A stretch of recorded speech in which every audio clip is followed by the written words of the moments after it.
Okay, so we're looking at 2-3-1. We're the red team playing against the blues. We're in possession of the ball.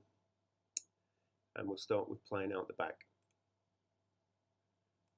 You'll see here if we play out to the right back, we're looking for the winger to make a movement down the line towards the ball to create an angle that the right back can make a pass to, avoiding the opponent. If the ball is played from the goalkeeper to the right back, we expect the left back, here red number 2, to tuck in to help protect the goal should we lose the ball in our build-up play.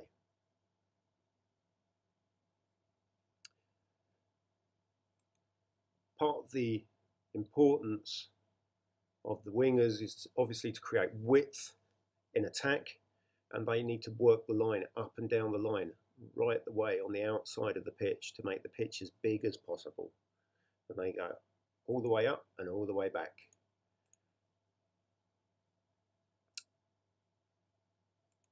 As I said, in our build-up play, if the ball goes out to one of the two backs, the other back tucks in. And then at this point, as the ball is being played out, this is the cue for the winger to come towards the ball, create that angle, that passing angle, so that they can play up the line, and we can start playing out the back. In this instance, we should also expect the centre midfielder to come and support play to red number 4, to the winger. But red number 4 should also be looking to play the ball forward as quickly as possible to red number 7 if possible. If the pressure comes on the ball, we look to play out, quick 1-2 off the midfielder and play out and up the line.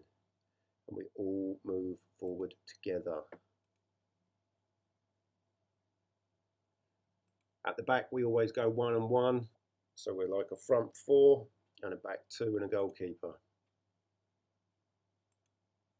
As part of the build-up play we have in the attacking third, we've got diamond in front of us with a sweeper behind and a goalkeeper, and then we've got our wide player on the opposite side, making sure that we create width, length and depth and creating as much space as possible for our attack.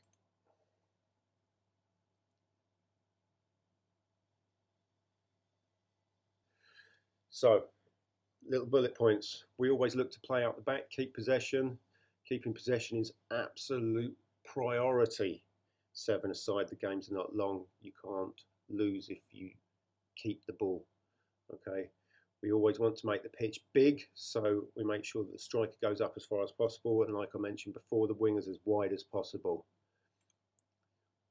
We exploit the corners of the final third of the pitch, this area, and we ask the striker to work as a goal hanger in the final third, and we ask them to work the corners.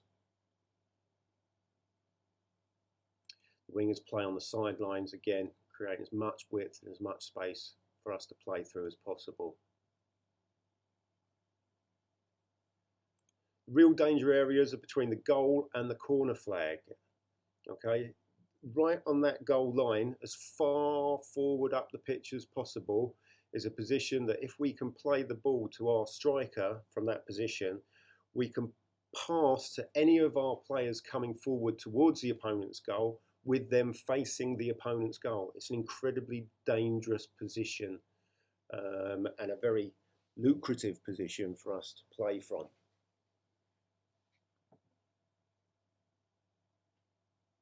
We practice these patterns to the corners of the pitch as much as possible, and so playing out the back should be something that we learn on a regular basis.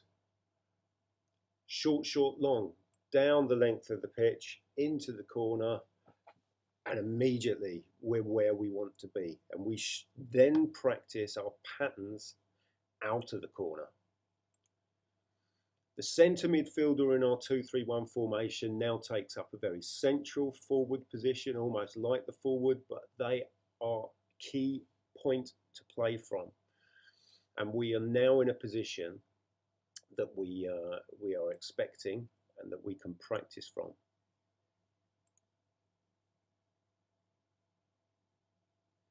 We create a new shape, which is the basis of our final third attacking patterns of play.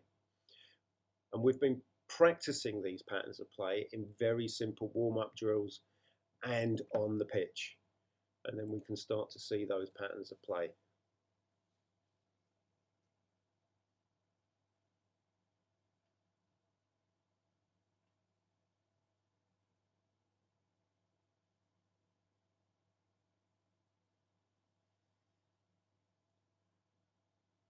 We should be looking to play one-touch football in these patterns.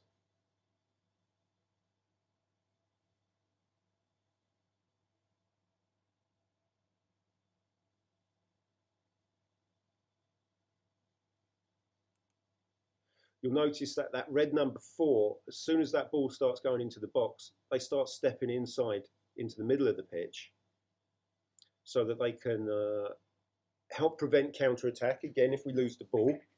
But also, should the ball bobble out, they're there to get the ball back in, get rebounds. Okay, and it's a much stronger position to be central than just standing on the outside. So as a bonus, I thought I'd add this for you, which is our pre-match ball warm-up, which we also worked on in practice. It's our patterns of play in the final third to play out of the corner to create goal-scoring opportunities and shots on goal. As you can see, there's 8 players that are taking up positions and a small line. So a squad of 12, which is normal. And we try and get 2 balls going so that they synchronise and everyone keeps an eye on where the other ball is as well, so that we don't go too fast, we don't go too slow, and we all work at the same time, at the same speed. We try and play one touch, we try and use our furthest foot and face the way we want to play.